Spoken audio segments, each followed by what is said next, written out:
You are listening to Down Home. Episode 5, A Scotian Living in America. In this episode, we have a conversation with Jay's brother, Corey Skinner, about his perspective of being a Black Canadian living in the United States. Welcome to Down Home, the Nova Scotian experience from two Black men. In this week's episode, we're going to have a conversation with a Nova Scotian living in America. Our guest is Corey Skinner. Say hello, Corey. How you doing? Thanks for having me. Great. And of course, we have Jay Jones. Hello, and just for you folks out there, Corey happens to be my brother, so I'm looking forward to sharing this moment with him and listening to what he has to say. Yeah, his less talented brother, but I'll do my best. Well, I don't know about that. Awesome. Well, starting off, Corey, why don't you give us a quick bio and tell us a bit about yourself? Yeah, sure, no problem. Well, I'm born and raised Halifax, Nova Scotia. Very proud to come from there. And grew up in the north end of Halifax. Actually, started out in the pubs, but then we moved to the north end of Halifax, and I pretty much had my whole childhood there. Went to St. Patrick's High School for anybody that's still around there. It's not there anymore, but nope, it's grass is greener. Yeah, that's what I hear. Yeah. But I had no complaints there, and was very loved growing up in Halifax, and consider myself lucky that I did. Got in, as far as the kind of kid I was involved in, not a very good football player. That was for my other talented brother, Justin, who was really good at football. But I did okay. And I joined the Cultural Awareness Youth Group, and that was a huge thing for me. And it really informed the person I am today. I'm not sure if you know David Woods. He was David and Anne-Marie Woods. They're very, very famous artists, musicians from Nova Scotia. Yeah. The Cultural Awareness Youth Group. And like I said, I definitely would not be where I'm at without their guidance and introduction to Black history and Black culture and Black businesses. Very, very fortunate. And something I'm trying to do in what I'm doing in life today, I'm trying to recreate some of the things that I was exposed to when I was a kid. So, consider myself very lucky to have the people around me. My father was a musician. Jason and I, our father, was a well-known musician there, so I was always exposed to a lot of music growing up. I was actually in IT a lot. I used to work for Alliant back when I was in Nova Scotia, but I met my wife and moved out to Kingston. And, one of the things I think we can talk about a little bit, sometimes it's a little hard to get established in Canada, I think. I think I see a little bit of a difference there. And so we struggled to, even though my wife is very talented and had a great background, we just could not find her positions in Kingston, Ontario. And so we ended up moving south. So we ended up moving to Rochester, New York, where her company, at the time, she's a dual citizen. She was working out of North Carolina. And when Kingston didn't work out, we moved to Rochester, New York, and we've been here since 2003. I retrained, went from IT to biology degree, and then got my master's from Roberts Wesleyan College for teaching, taught human biology in grades 7 to 12. And then I worked with a master teacher program for 5 years and came out with my administrator's degree. We call it building and district leadership. And then since then, I've been, for the last 4 years, I've been at Athena Middle School, where I'm serving as a vice principal and, trying to put a lot of programs in place for my students. It's a great, great school because it reminds me a little bit of how I grew up. And I have a feeling we're going to talk a lot about education because there's some real differences between Canada and the States, especially as far as the African-American, African-Canadian experience. But one of the nice things is the school I work at is it's relatively diverse for the area, and I'll explain what that means later. But I would say right now we're probably about 12% African American, and we're about so I'd say about 20% visible minority at the school, and we're about 50%. We measure the poverty rate by free and reduced lunch, so we're around the 50% mark. So it's a mixture of kids from different socioeconomic backgrounds. And there's a lot of opportunity in the district to work with students of color. Interesting. Yeah, wow. Wow. Well, to speak to that, what type of systemic challenges do the Black student population face? Well, and I would say this is where the biggest difference, there's a fundamental difference between, and I would say, I don't know if this is the same everywhere, but from the research and from the reading I've done as far as the American Black experience, I think you'd see this in most cities. There's a very different structure to how schools are set up. And, you know, typically if you go to Canada, a lot of, everything tends to be centered around the cities, right? And the closer you are to the city, the downtown of the city, usually the more wealthy you are, or the, you know, the more developed the area is. And what ended up happening in the 1960s is you had sort of a white flight to the suburbs. Yeah. Now, you know, in Canada, that doesn't matter as much because there's not a clear line. Like, schools are funded by the province, right? And the funding goes down to the local level. And so, yes, they want you typically going to your closest, you know, your closest school to you, but you don't have to, right? So I chose to always go to my local school where my local friends in the neighborhood were, because we grew up in some, you know, some poorer neighborhoods, but that's where my friends were. So I chose to go there. My sister wanted to focus on her French immersion. So she got on the bus and, you know, and took the bus, I don't know, all the way to the South End, which, you know, in Halifax, it's a nicer area, right? Like, again, talking about how that's directly in the city. Mm-hmm. Now, so you sort of have a little more flexibility. You know, when you go to St. Patrick's, you would have kids coming from, you know, like some of the housing developments that where we're from, to also I sat next to my pediatrician's daughter, you know, so she sat right next to me. Yeah. There is a mixing of socioeconomic backgrounds for everybody, or at least to a greater degree in Canada. Now, what happened in the States is there's a lot of things that happened all at once, sort of. And it's funny, unless you study it, a lot of people don't realize exactly what happened. You know, like, if you were to sit someone down and say, okay, I'm getting ahead of myself. There was, in the 60s, especially after, you know, we started losing a lot of great civil rights leaders to violence, there was also counter reaction. It's very similar to what we have going today. A lot of protests. They would say rice riots. I don't like that word, but there was a lot of pushback when we started losing a lot of our Black leaders, and when we started focusing on the economic disparities here in the States. And so what ended up happening is a lot of white families moved outside of the city. Yeah. So, you know, we're not talking huge distances. Probably the difference of, you know, moving out to Fairview or was it Fairview? Is that the name? Am I getting that right in Halifax? No, yeah, that's one of the names. It's been a while. So, like, you know, could you walk there? Probably. It would take you a while, but you could if you were, you know, from North End. But people started moving out there, and here's the tricky part. They started separating from the city. So you have all these, there were little towns before, but they tended to swell up with the suburbs. And so what ended up, and then how it worked, is you were only allowed to go to school where your taxes were paid. Oh, okay. So this is a huge, huge thing.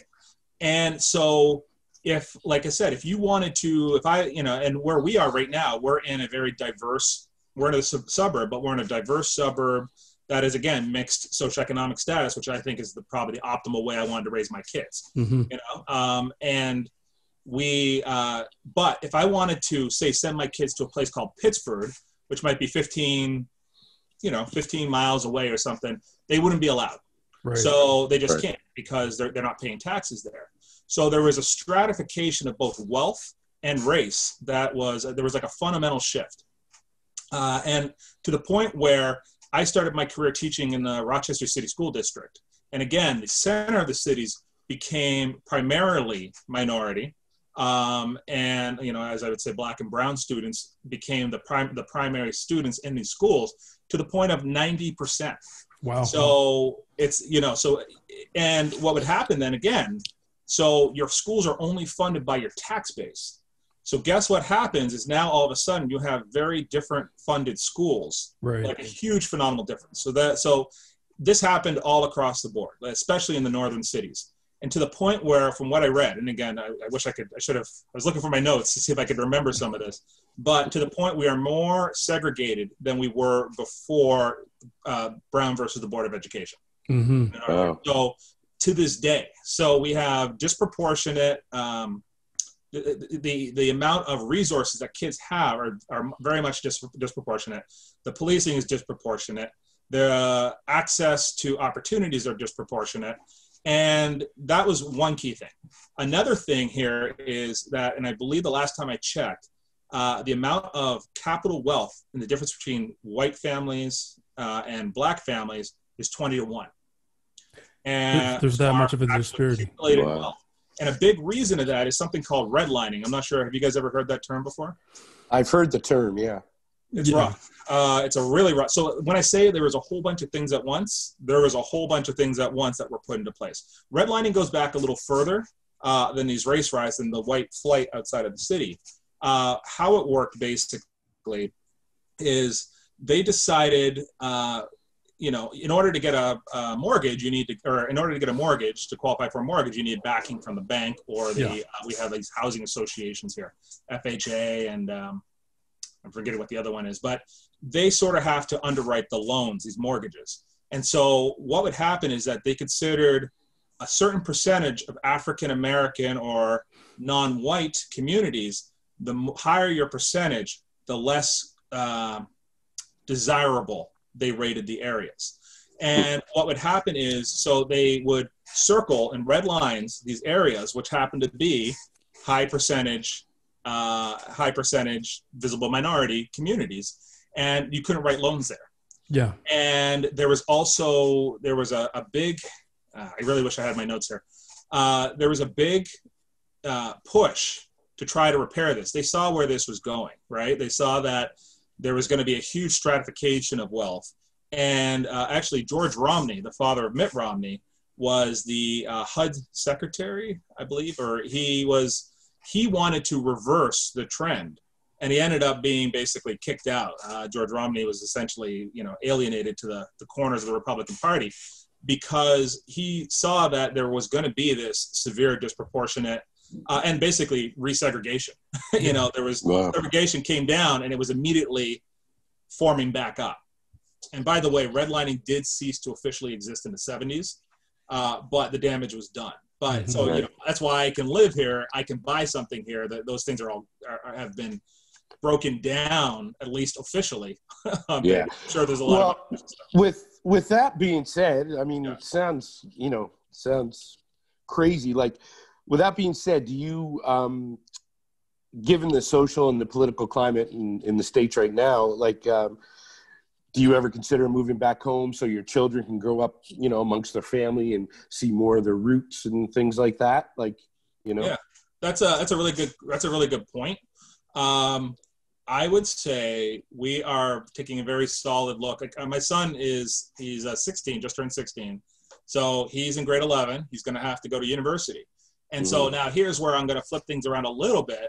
One thing that the States does really well is they give people sort of a second chance when it comes to student loans. Like, anybody can get a student loan. That's not the same thing in Canada. It was brutal for me and my sister to try to get college. We couldn't get them, actually. Cheryl and I both had to work full time because we didn't qualify for student loans.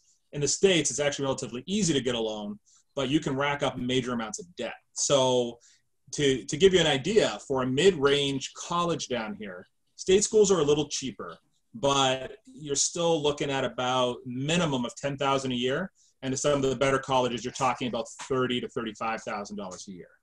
So in Canada, not even close to that. Canada, you're pushing 7 or 8, I think, these days. Yeah. So it's a catch-22. I feel like it was easy for me to make the decision to go back to school, which it wasn't in Canada.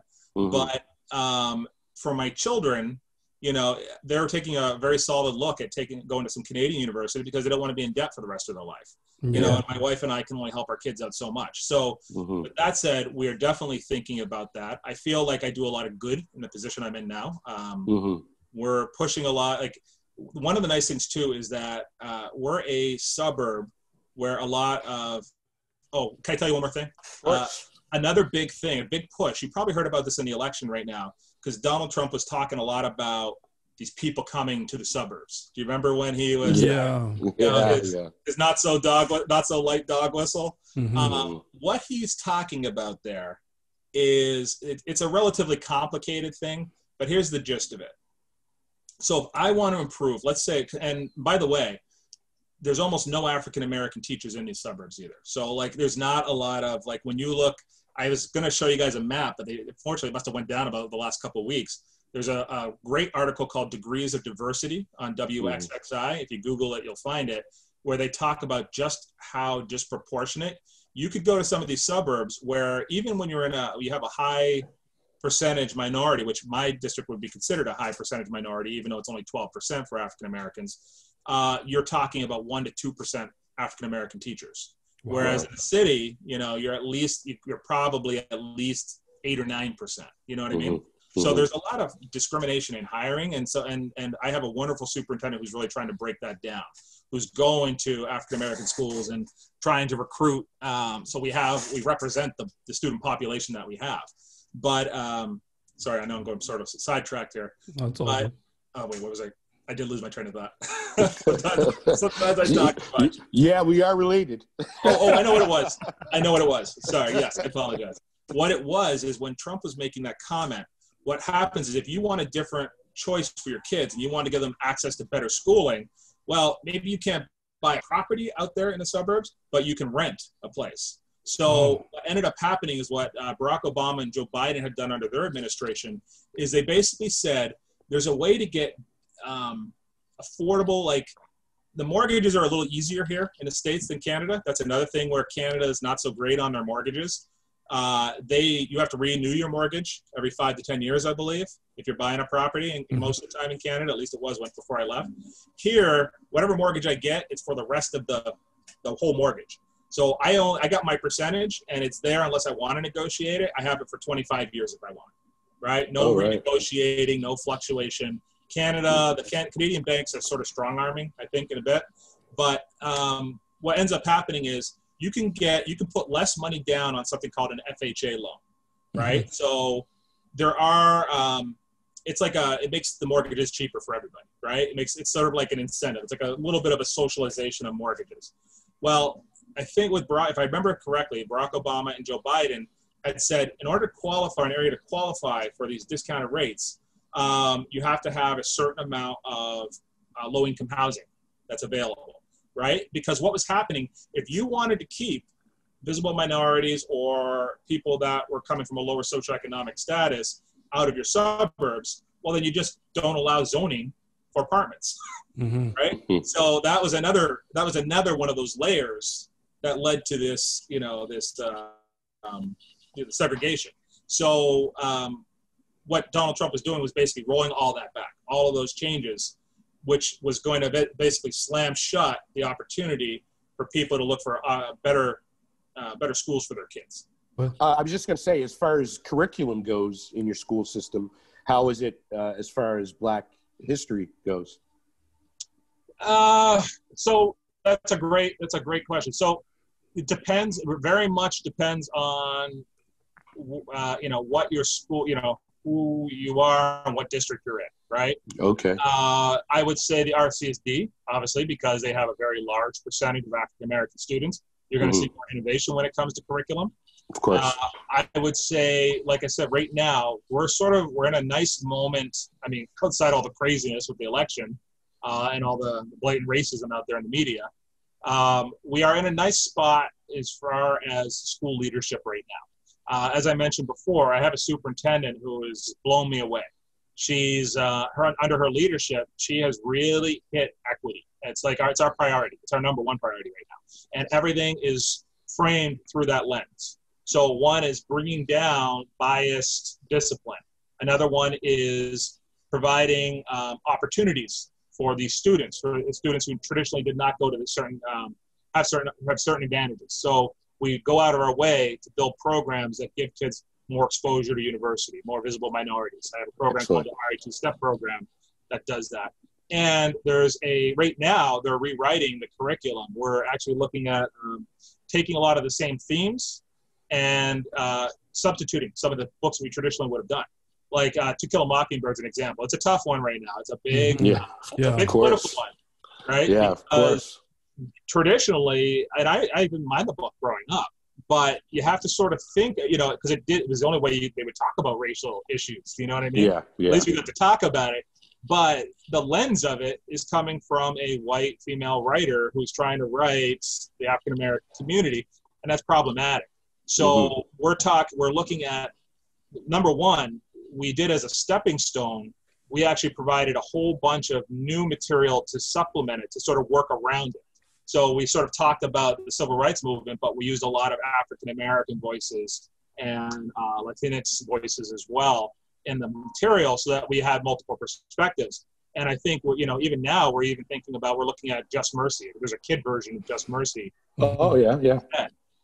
Or to either use it instead, or again to supplement it. So we're changing. But the funny thing is that you'd have to talk to some Canadian educators. But when I was in high school, my entire English course was based on African Canadian, African Canadian stories, materials, African American, the Harlem Renaissance. Also, we covered that. So everything was written through that lens. I don't know if that still happens. I don't know if that was a special program, but I was impressed. But we're doing that now, and that's 20-something years later. Yeah. Well, it didn't happen for me when I was going to school. Like those, that part of history was never ever. You had a little piece on Moors and and the Loyalists, and then that was about it. And it was on to sort of European history. But Jay Jones, you're much older though. I know, that's what I'm saying. But yeah, I'm just saying it wasn't available to us, which I wish it was. So we're trying to do that. And again, I do remember one of the rich things about. We had so many talented musicians, and I remember visiting the African Canadian Museum. Is that what it's called? The Black Museum, wasn't it? Or no, what was it again? What was it called? It's a Black Museum, I believe. Nova Scotia is the one in where is it, in Dartmouth, right? Yeah. Yeah. Well, I visited a number of times. At least we had that. There was a lot of people writing about the Africville. There was, when I left, there seemed like there was a bit of a renaissance within the Black community itself. As far as grabbing hold of our culture and history. So it felt like there was at least some sources there. And again, I think it's definitely hit and miss down here. And I guarantee you, we have our Black History Month. That's about both suburbs. I think that's your month right there. Yeah. So I would say it's a mixed bag. Yeah. Interesting. I know you've touched on the election a couple of times. We want to get your take on what's going on in the States. By the time this episode airs, hopefully a lot of this will be, water under the bridge. Yeah. But what is your take on the atmosphere, the political atmosphere that's going on in the States right now? It's rough. I would say the overall demeanor is, people are concerned because everybody's very, very polarized right now. Yeah. I want, that's one thing too that might be important for people to understand coming from Canada, that those things I mentioned, like basically the destruction of wealth in the Black community and the unfair practices. There's also a number, you can read a ton of research papers on what happens when you apply for jobs with African-American names, with traditional African-American names, and how there's a lot of bias there. There's a lot of housing bias. So there's a lot of pent up, people know that. And it's not really being fixed. And then when you add the policing side of things, which is unlike anything in Canada, right? And I'll be honest, I was not a huge fan of HPD, Halifax Police Department. I could go on and on, but I might have to visit there someday.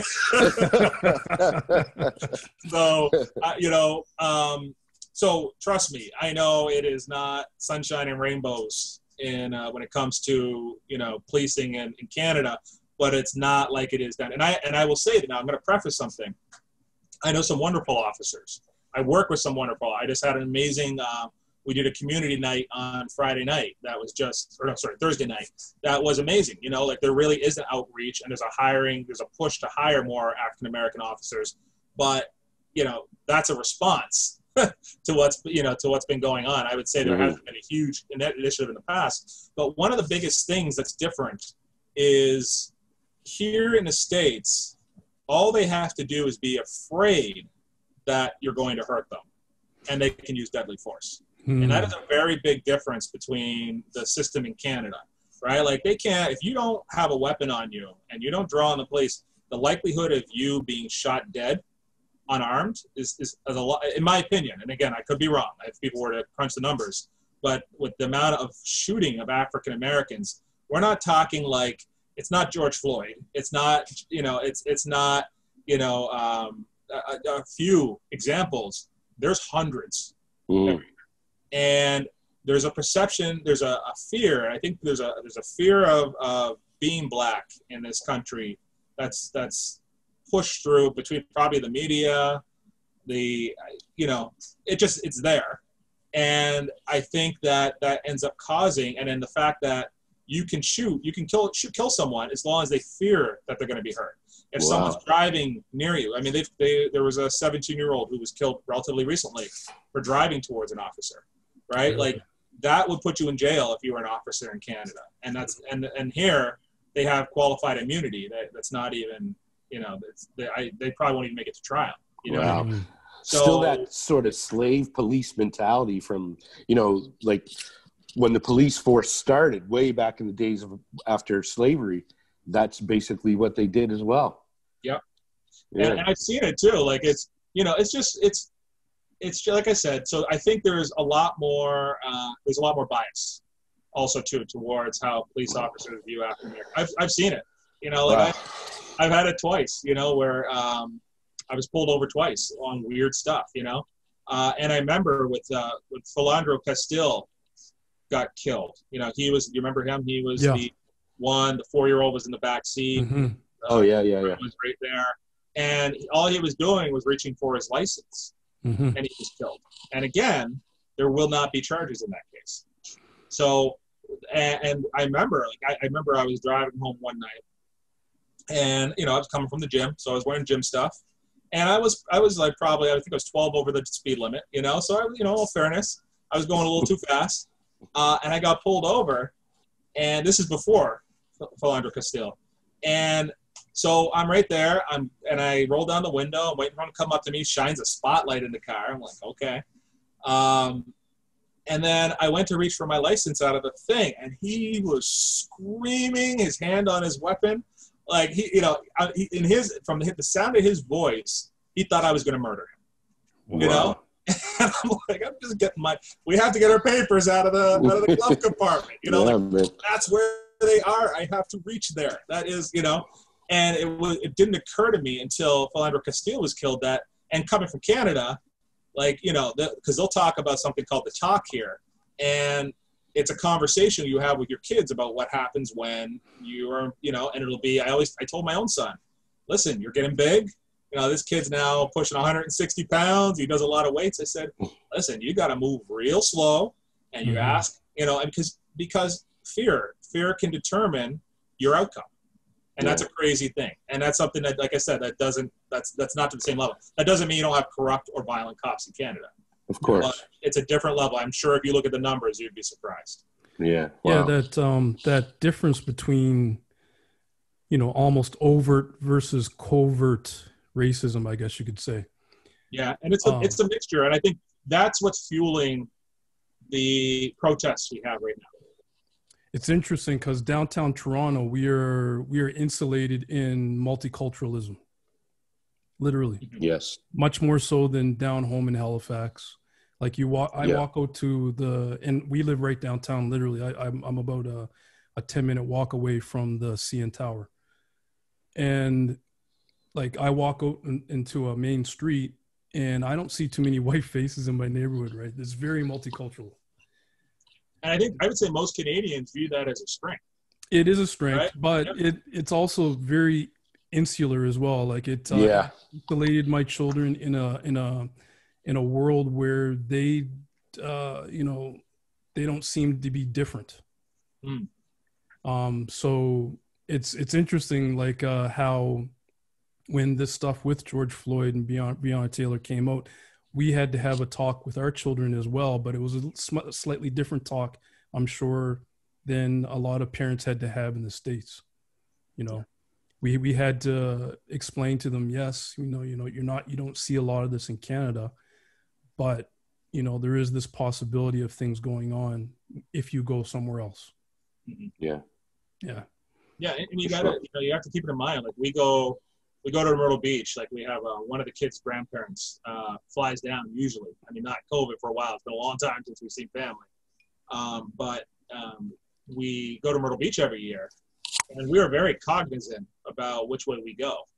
Like there's some places that you cannot drive. You got to be careful, right? Like there's places where you can get out and get gas, and it's like, you know, all of a sudden you're getting stink eye from 7 or 8 people, especially if you got if you got a mixed family too, right? Interracial family. So I got a story about, because we drove down to Myrtle Beach. How long ago was that? Jay Jones, was that like 2012? 8 years ago, I was going to say. Oh my goodness, man. So we drove down to Myrtle Beach, right? And we had planned it so that we would drive for a certain distance and then we'd check into a hotel, drive a certain distance, check into a hotel. So we were a day away from Myrtle Beach. And we get a flat tire. It's the middle of the night. Oof. And we don't know where we are. We're literally about 15 minutes away from our way stop. So we pull off onto this gravel road. I have no idea where I was. And I'm out there. I'm changing the tire. I got my whole family in the truck. I'm thinking, okay, Derek, just, you know, sit down, doing the tire. Someone pulls up, flashes a flashlight. Oh, man. All okay over there? I said, yep, we're fine. We get to the hotel, and I'm talking to the guy, and I'm going, oh, man, yeah, I just got a flat tire. And he said, oh, where y'all stop? I told him where. He looked at me, looked at my family, and said, y'all lucky. Wow. Yeah, it's true. Like when I was 12, I used to go to Montreal all the time in the summertime with my grandmother, Evelyn, and we decided to drive down to Disney World. We rented an RV. It was like cool, you know, just driving down. And when we got down to the southern states, we got down to Atlanta, and there was this crazy sort of highway congestion. There's a traffic jam, and we got into it with my family got into it with a trucker that was ahead of us or something like that. And at the time, my cousin's boyfriend, who was Italian, he had actually brought a gun. So so he gets out and he's all riled up. I don't know exactly what was said, but when I was sort of up in the loft area of the RV, and I opened the window, and I heard the one of the guys said, if you don't go back in there, we're gonna like do some damage to you and your black friends. And it was just like, wow, you know. And at that age, you don't really think about it because, like Derek said, everything's so insulated in Canada, you know, and even in Nova Scotia it was, you know. But when you guys telling your story, you just think back to those traumatic experience that you really, you know, kept in your mind. And now with the way the world is today, you're just like, holy smokes. It's just, you know, I you know, and some of the things that were said and just bringing up everything, you know, of the, you know, the murders this summer and, you know, it's been going on for ages. It just infuriates me. I don't mean to get so emotional about it, but it just sort of takes you to that place. Like, it's almost like blacks don't have a chance, you know? Yeah. There's a lot of things that are adding up, and it's there in the numbers. But again, if you were to sit down someone from the suburbs and to say, you know, why do you think there aren't any more, you know, like literally there's some suburbs here that are 93% white, you know what I mean? And then you might have 2% Asian, and then you might have one, you know, it's such a difference and such a stratification society. And again, you know, in all fairness, if you're poor and white, you're not living there either. You know, so there is that's true. pricing out. And you know, the myth is, and I read this somewhere, and I have to start writing this stuff down somewhere. But I read somewhere that when they talk about the American dream, they're talking about upward mobility, and Canada's upward mobility is actually better than the American. You know, it's more of a myth than a reality. You know, and there are some things that are, I will say, there are still some advantages down here. Well, this is great. Thanks for being on the podcast, Corey. This has been an awesome discussion. Thanks for inviting me. I appreciate it. Yeah, no problem. Yeah, very much, brother. Yes, brother Corey, thanks for coming on and sharing a little bit of your story and what you see and what you do. And yeah, you're talented too, man. Like, takes a lot to do what you do and to make change. So, you know, as a brother, I'm proud to see that. And I want to thank you for coming on, man. Yeah. So this has been another episode of Down Home. I'm Jay Jones. And we got Derek Wise, and this week's guest was my brother, Corey Skinner. Thanks a lot. No problem. Thanks, Jess. Okay. Right. You have been listening to Down Home. Subscribe wherever you listen to podcasts.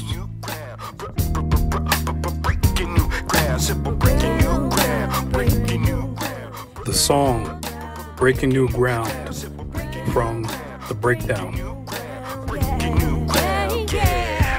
On a high plateau from the one down below.